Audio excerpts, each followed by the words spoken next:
Ngayon sasagutin natin yung mga katanungan na tinatanong sa atin palagi sa ating TikTok account kasi marami tayong pinopost about Islam and Christianity. Ang kanyang tinanong, bakit si Jesus ang babalik upang mag-judge sa mga tao? Hindi si Muhammad at hindi si Allah.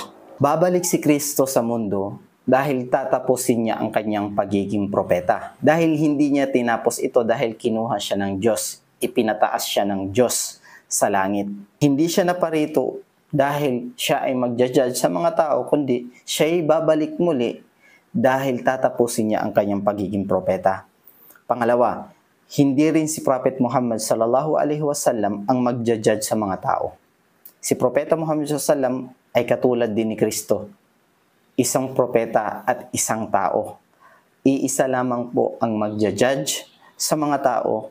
Yun ang dakilang Allah. Yun ang dakilang Diyos na nag-iisa, na Allah subhanahu wa ta'ala.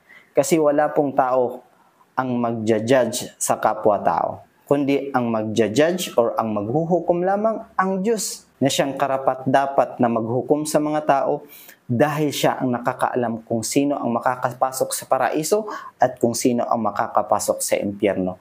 Kaya wala po ni isa sa mga tao ang maghahatol sa kapwa niya tao, kundi ang Diyos lamang ang maghahatol sa kanyang mga nilikha.